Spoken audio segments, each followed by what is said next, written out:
এটা জজবা দিয়ে করলে হবে না, এটা আবেগ দিয়ে করলে হবে না, এটা উইশফুল থিঙ্কিং দিয়ে করলে হবে না, অথবা হিকমার নামে সুবিধাবাদের মাধ্যমে এটা করলে হবে না।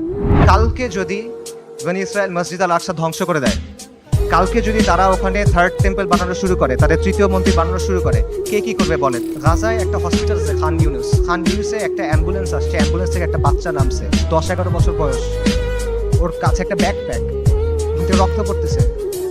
আল জাজিরা সাংবাদিক জিজ্ঞেস করছে যে তোমার এখানে রক্ত পড়তেছে কেন, তোমার ব্যাগে কি? বলছে আমার ভাই।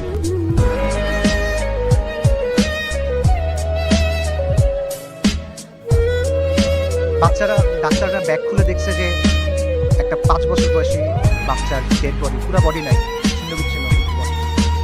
যারা আমাদেরকে হত্যা করতেছে, যারা আমাদের উপর আগ্রাসন চালাচ্ছে, তাদের নিয়ে আমাদের মধ্যে মুগ্ধতা কাজ করে।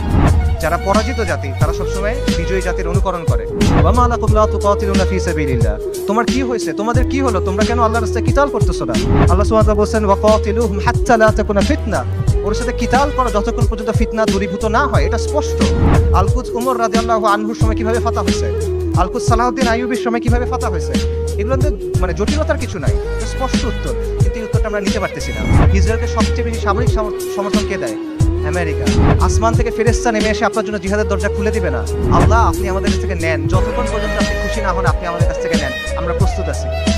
এই কথাটা যখন আমরা বলতে পারবো এবং এই কথার উপর যখন আমরা আমল করতে পারবো, যখন আমরা বলবো ইয়া আল্লাহ আপনি নেন, পুরো ভিডিওর লিংক নেন, কমেন্ট বক্সে দেওয়া আছে, সবাই ইউটিউবে গিয়ে দেখে আসবেন।